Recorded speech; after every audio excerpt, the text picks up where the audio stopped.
এসছে, দোকানটা ভালো।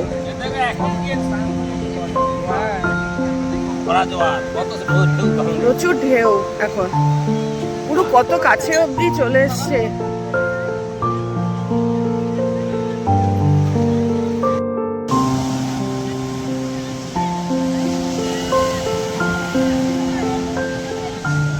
দেখা যাচ্ছে না, না আমি খেয়াল বসে রয়েছি, ভিডিও করছো। গুড মর্নিং, শুভ সকাল বন্ধুরা, সবাই কেমন আছেন? সবাই নিশ্চয়ই ভালো আছেন, আমরা সবাই ভালো আছি। আজকে আমাদের পুরীতে লাস্ট ডে, এখন বাজে 8:30। আমরা ওই বিচের ধারে চলে এসেছি, সবাই বসে একটুখানি, এই যে সবাই রয়েছে এখানে। এই যে মন্ডলদা ওখানে বিস্কিট দিচ্ছে, এইখানে আমার কর্তামশাই। এই আজকে ওয়েদারটা ভালো আছে, একদম মেঘলা মেঘলা, ঠান্ডা ঠান্ডা ওয়েদারটা। যতক্ষণ রোদ নেই ততক্ষণই বসতে পারবো, তারপরে রোদ উঠে গেলে চেয়ারগুলোও থাকে না, তখন আবার ওই যেখানে চায়ের দোকান হয় পেছনে টেন্টে বসার ব্যবস্থা থাকে। তো এই আর কি, আজকে লাস্ট দিন। কালকে এই সময় বাড়ি পৌঁছে গেছি কি না, বাড়ি পৌঁছাইনি, পৌঁছাবো পৌঁছে গেছি। আজকে আমাদের রাতে ট্রেন রয়েছে, মনটা তো একটু খারাপ লাগছে, তবে কিছু করার নেই। ছেলের টিউশন রয়েছে, বাবার কাজ রয়েছে, শিরোটা বাড়িতে একা রয়েছে, আমার গাছগুলো কি অবস্থায় রয়েছে। কি মুখ থেকে লাল ঝরছে তো, এখানে লালু এই যে চলে এসছে, বিস্কুট খাবে, ওইটা দাও ওকে। কালকে একটা গোটা বিস্কুট দিয়েছি আমি, বালির মধ্যে ওদের অসুবিধা হয় না নিতে, হাতে করে দিয়েছি। আর একটা দিন থাকলে মনে হচ্ছে ভালো হতো, জানো তো। আমাদের ট্রেনের টিকিট কালকেরও ছিল, আজকেরও রয়েছে রাতে। আজকেরটা ওয়েটিং ছিল, ওটা আরএসি হয়েছে, কালকেরটা কনফার্ম ছিল, কিন্তু কালকেরটা কি দিনে বসে বসে যেতে হতো, তো সেই জন্য কালকেরটা ক্যান্সেল করা হয়েছে। আজকে রাতে উঠলে ট্রেনে ঘুমিয়ে পড়বো, তো ইজি হয় জার্নিটা। তবে দুজনের ট্রেনের, মানে ওদের ট্রেনের টাইম আলাদা, আমাদের ট্রেনের টাইম আলাদা, ওদের একটু লেটে আমাদের আগে, আলাদা আলাদা যেতে হবে। আগের সময় তো একসঙ্গে বন্দে ভারতে আসতে পেরেছি। এই সবাই চলে এসছে,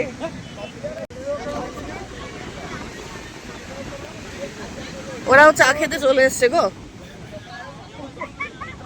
এই কি খাবি, চা খাবি না কফি খাবি? আবার আপনার দিকেই তাকিয়ে রয়েছে, দেখেন।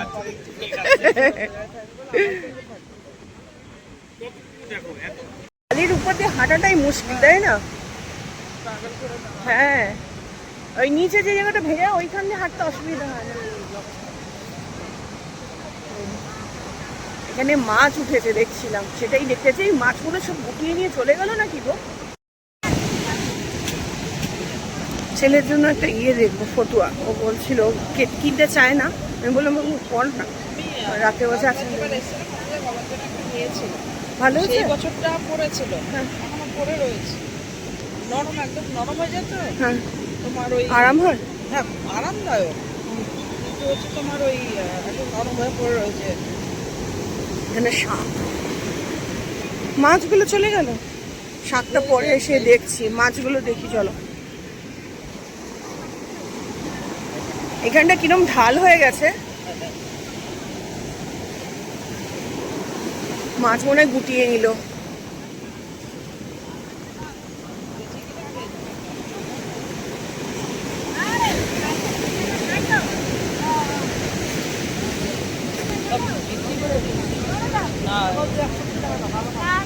এইখানে এই দেখো কাঁকড়া, এই যে কাঁকড়া, মাছ সব বিক্রি হয়ে গেল।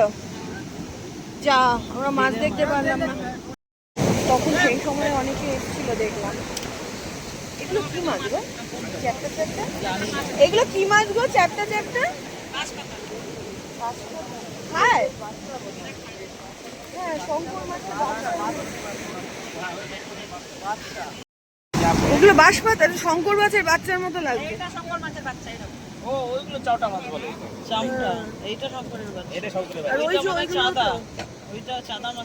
কি কি মাছ উঠেছিল আজকে? কি কি মাছ? ও, আর একটু আগে আসতে হতো। ওখানে মাছ কাটছে। দীঘায় গেলে শুটকি মাছ এই এই ভিটে শুটকি মাছ খায় না তো। খায়। আমি তো খেতে জানতাম না, ওর বাবারা খায় বলে আমি রান্না করেও শিখে গেছি। দারুণ লাগে, রান্না করি না আগে দারুণ লাগে, দারুণ।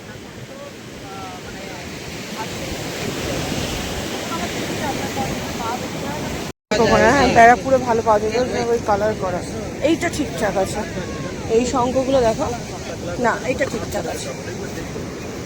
আর এইগুলো প্রত্যেকটা একই রকম। এটা দেখতে কি ভালো লাগে। এই শঙ্খগুলো কিরকম দাম গো? এটা বাজে বাজে, এটা কি নারায়ণ, এটা কি শঙ্খ বলে?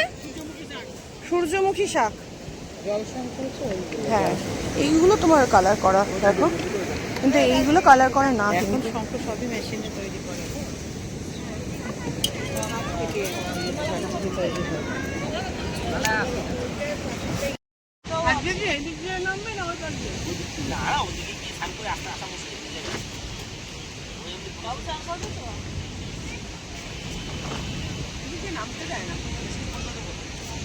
দেখো আমি তুলবই না, আমি কথা তুলবই না, আর বেড়াতে যাওয়ার নাম করবো না অন্তত 2 বছর।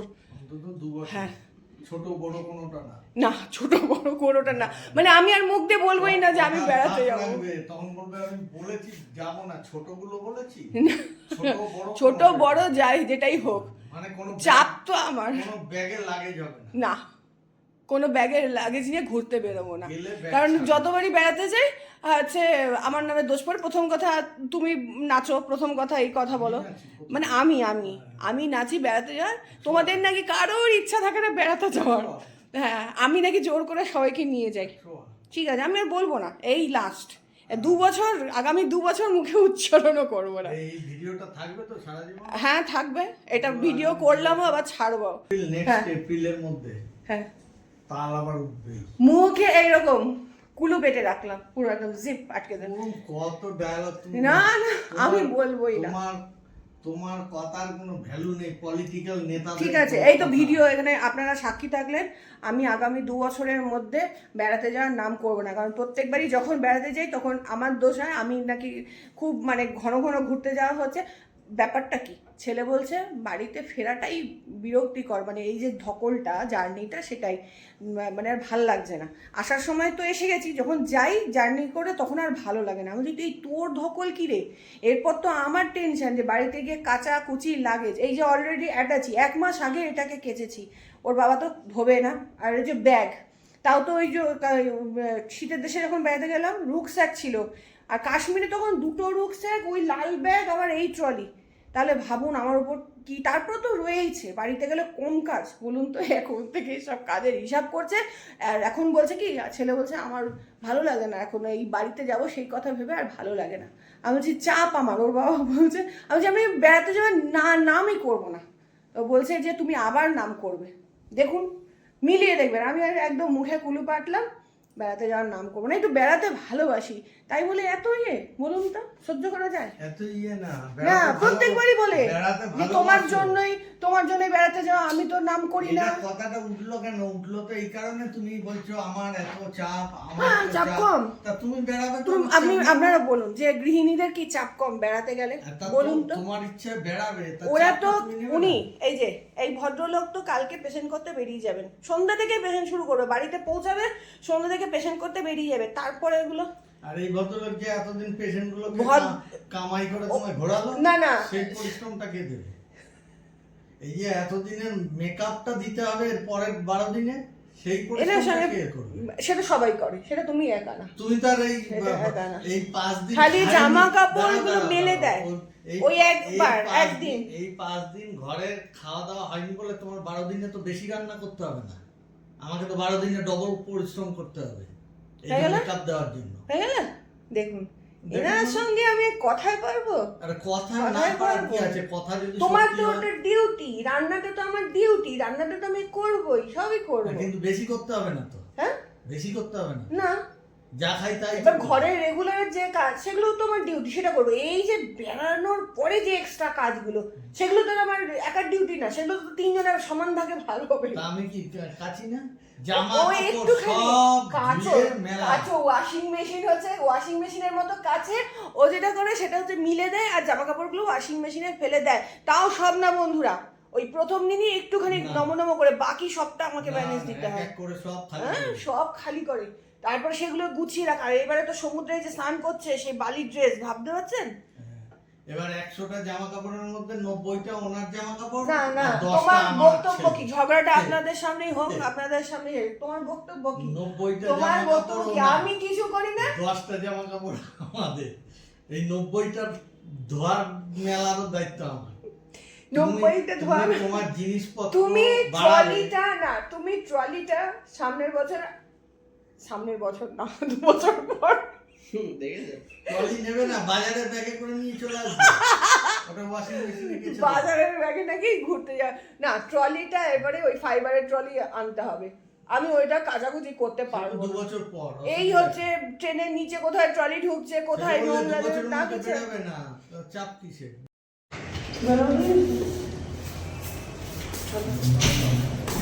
চলুন বন্ধুরা, স্নান টান করে ফিরে এসেছি, মানে সমুদ্র স্নান করে ফিরে আবার তো ঘরে স্নান করতে হয়েছে, অনেকক্ষণ টাইম লেগেছে। এখন আমরা খেতে যাচ্ছি। আজকে ওরা প্রচুর স্নান করেছে, প্রচুর। আমি একটু আগে উঠে এসেছি, কারণ একই বাথরুমে 3 জন স্নান করতে অনেক টাইম লেগে গেছে। আজকে খেতে চলে গেছে অলরেডি, কারণ মেসোমশাই আছে তো, বয়স্ক মানুষ, ওনার হচ্ছে খাওয়ার টাইমটা অনেক লেট হয়ে যাচ্ছে, তো ওরা আগে বেরিয়ে গেছে। আমি ঠিক আছে তোমরা যাও, আমরা পরে বেরোচ্ছি, এই আর কি। চলো।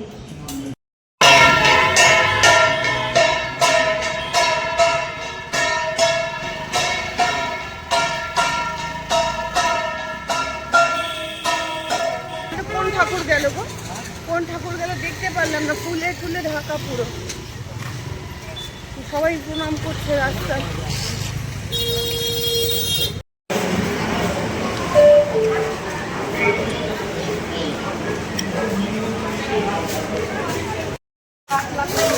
ভালোই খেলাম, চিমচাম খাওয়া, তাই না? তরকারিগুলোর টেস্ট এত ভালো হয়েছিল, আর তোমার আলু পোস্ত খাওয়ার ইচ্ছা ছিল, সেটাও খাওয়ালো। হ্যাঁ হ্যাঁ, নবান্ন না নামটা? ও, রেস্টুরেন্টের নাম নবান্ন, আর হোটেলটার নাম অন্নপূর্ণা হোটেল। লাড্ডু দেখবে তো?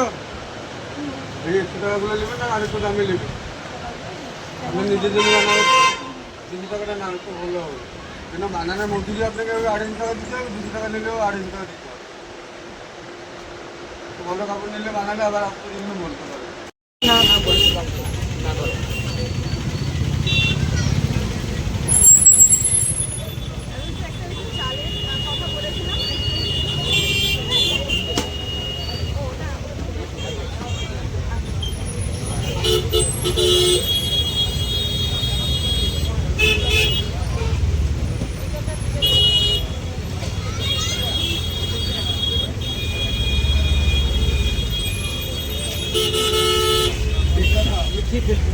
বাড়ি যাবে না, ট্রেনে বসে আমার আর কিছু নিতে হবে? জুতো খুলে খাবে।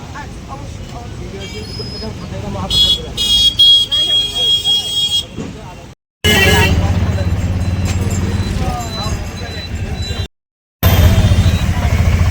আজকে আর সমুদ্রের পাড়ে বসা হলো না। এইখান থেকে টাটা করে দিলাম, না বসা যেত না। ট্রেনের টাইম 8টার সময়, দেখাচ্ছে লেট করবে, তো সেটা রিস্ক নেওয়া ঠিক হবে? ছেলে রাগ করছে যে এখানে বসা যেত, দরকার কি? আমরা একা রয়েছি, আগে আগে পৌঁছে যাওয়াটা বেটার হবে না বলুন?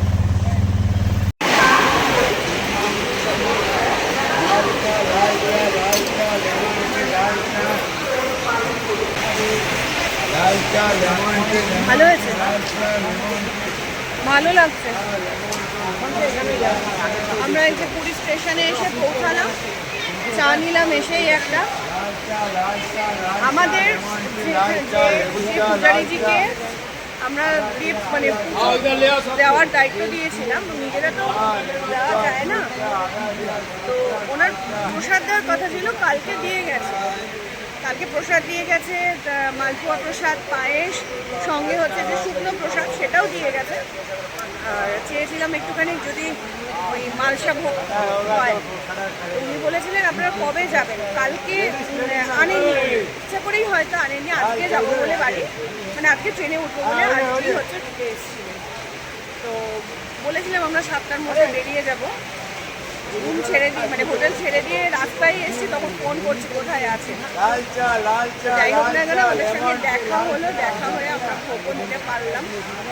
ভাবছিলাম যে ভোগটা আর পাবো না, ভোগটা খুব খারাপ লাগছিল, পেয়ে গেলাম। ভগবান না চাইলে কিছুই হয় না।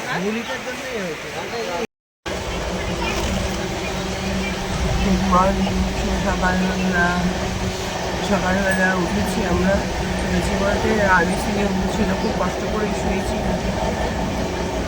যাই হোক না কেন উঠে চোখে মুখে জল ঠল দিলাম, আর আমার ঠোঁট দেখুন পুরো অ্যালার্জিতে ভরে গেছে, পুরো ফুলে গেছে ঠোঁট, ঠিক আছে। কালকে স্নান করলাম তো সেই জন্য হাতের চেটোগুলোর উপরে অ্যালার্জি উঠেছে, পিঠে গলা ঘাড়ে অ্যালার্জি, ঠোঁটটা বিশেষ করে দেখুন কি অবস্থা। একটুখানি রোদে লাগলেই তো আমার এই সমস্যা না। যাই হোক না কেন আমাদের ট্রেন এখনও লেট, কাল রাতে ভালোই ট্রেন হয়েছে ট্রেনটা, কিন্তু এখনও লেট রয়েছে, জানি না কখন হাওড়ায় পৌঁছাবো। এখন বাজে 6:30, ঘড়িতে এই 12টা বাজতে যায় বন্ধুরা। সবে আমরা বাড়ি ঢুকলাম, সবে না ওই 10টার সময় ঢুকলাম আমরা, ওই কটা 10টা 5-7 নাগাদ ঘরে ঢুকেছি। বাড়িতে ফেরার পর ওই যে কাজ যে হেল্প করে ওকে ফোন করে দিয়েছিলাম, ও এসেছিলো, ও ঘরটার সমস্ত হচ্ছে মুছে চলে গেছে। তারপরে আমি হচ্ছে স্নান করেছি, কিছু ধোয়া পাকলা করার ছিল সেইগুলো পরিষ্কার করার ছিল, সেগুলো করে পুজো টুজো দিয়ে মিস্টার ঘরাই বললেন যে বাইরে থেকে খাবার নিয়ে আসি। ছেলেকে বললাম যে ভাত বসাই, ও বললো যে না ভাত খাবো না, ভাত খেতে ইচ্ছে হচ্ছে না, রুটি খাবো। তোর বাবা রুটি খুঁজতে গেল, রুটি পেলো না, পরোটা আনলো, তো পরোটা ব্রেকফাস্ট করলাম। আর কি বলে এখনও রান্নাবান্না তো কিছু করিনি, ওই ভাতে আলু সেদ্ধ, বাজারও নেই কিচ্ছু। মিস্টার ঘরাইকে বললাম যে বাজার করতে হবে না, যা আছে ওই আলু সেদ্ধ ডিম সেদ্ধ ভাত ওই খাবে, বুঝলে। এখন পাচ্ছে প্রচণ্ড ঘুম। আর দেখুন আমার মুখের অবস্থা, দেখুন বুঝতে পারছেন কিছু, ঠোঁট পুরো ওই যে ফুলে গেছে অ্যালার্জিতে, গুড়ি সারা মুখে, মানে কপালে চিরবি করছে, এবং হাতের এই যে চেটোর উপরে, আমি বোঝাতে পারবো না। দেখো বুঝেছেন, যে জায়গাগুলো মানে ঢাকা ছিল না সেই জায়গাগুলোতে এইরকম অ্যালার্জিতে ভরে গেছে। মানে 3-4 করে খালি মুখে আমি খালি কি বলে সানস্ক্রিন মেখেছি, তাতেও ওষুধ চলছে ডেইলি, 3 মাস হতে চললো আমার, ডেইলি করে একটা করে রাত্রে অ্যালার্জির ওষুধ চলে।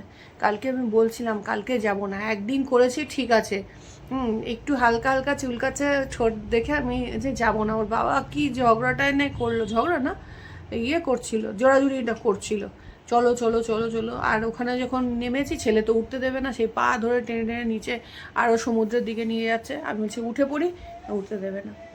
এই তো। আর বাড়ি এসে যেটা সব থেকে কষ্টের লেগেছে আপনাদের দেখাই, দাঁড়ান। এই দেখুন বন্ধুরা, এক ঝুড়ি জামরুল দেখছেন, এটা আমার গাছের জামরুলগুলো কতটা বড় হয়েছিল বুঝতে পারছেন। আরও মানে পুষ্ট হয়নি, সবে তো এই হতে শুরু করেছিল, সব পড়ে গেছে সব। এই দেখে না আমার ভেতরে না কষ্টে বুকটা যে কি হচ্ছে আপনাদেরকে বলে বোঝাতে পারবো না। 3 বছর না 4 বছর পর গাছটাতে জামরুল হলো। গত বছর এসেছিল 4টে না 5টা ফুল, তো গত বছরও সব ফুল ঝরে গেছিলো। আমরা বেড়াতে গেছিলাম কাশ্মীর, এসে দেখি পুরো গাছ পুরো মানে কুড়মুড়িয়ে গেছে, পাতা পুরো শুকিয়ে ঝরে গেছে। আমি আর গাছটাকে বাঁচাতেই পারবো না। তারপর যাই হোক গাছটাকে যত্ন করে বড় করে বাঁচিয়ে ঠাচিয়ে এবছর ফুল হলো, ফলও ধরছিল, মানে ছোট ছোট গুটি সবে বাঁধা শুরু করেছে। 4 দিন বাড়িতে ছিলাম না, 4 দিন। আর আমি মানে যাওয়ার সময় আমার তো বাড়িতে থাকার লোক আছে, মানে তাকে সেই গাছে জল দেয়, তাকে পই পই করে বলে গেছি। শুধু তাই না, ওখানে বসে হোটেল রুমে বসে বারবার করে আমি বলছি ফোন করে যে জামরুল গাছটাতে বেশি জল দিও, বেশি জল দিও, যেন জল যদি হচ্ছে কম হয় ফল কিন্তু ড্রপ হয়ে যাবে। কিছুই মানে আমার ভিতরটা না কি বলবো, বুক ফেটে যাচ্ছে, এত কষ্ট হচ্ছে। এত কষ্টের পর যদি এইরকম, আর মনে হয় গোটা 4-5 আছে গাছে দেখলাম, তাই না ওগুলোও হয়তো থাকবে না। বাড়িতে এসেই আগে ছাদে দৌড়েছি যে আমার গাছগুলো কেমন আছে, সব শুকনো গাছগুলো, মানে ঝিমিয়ে যায়নি, 1-2 গাছ ঝিমিয়ে গেছে, কিন্তু মাটিতে কোনো জলের বিন্দু মাত্র নেই। আমিও সারাদিনে একবারই জল দিই, সেটা হচ্ছে বিকেল বা সন্ধ্যের দিকে, রাতের দিকে দিই, সারাদিন কিন্তু দিই না। কিন্তু তা সত্ত্বেও কিন্তু গাছ কখনো শুকায় না আমার। আর আজকে এসে দেখি জামরুল গাছের পাতাগুলো লাল হয়ে গেছে, জানেন এত কষ্ট হচ্ছে। আমি না মানে ভাবি যে আমাকে ঘোরানোর, আমি তো ঘুরতে ভালোবাসি, এই ইচ্ছাও মনে আমাকে ছেড়ে দিতে হবে। মানে ঘোরাটা আমার কাছে অপরাধ, আমার কাছে অন্যায়। হ্যাঁ, আমি পাখি পুষি, আমি গাছ পুষি, আমি মাছ পুষি, মানে গাছ করি, হ্যাঁ, তারপরে শিরো আছে, কুকুর আছে। আমার ঘুরতে যাওয়া মনে হয় ঠিক না, বুঝলেন। আমার ঘুরতে যাওয়া ছেড়ে দেবো, আর নয় ঘুরতে যাওয়া ছেড়ে দেবো, আর না হলে এদেরকে সব বাদ দিয়ে দেবো, কিচ্ছু করবো না।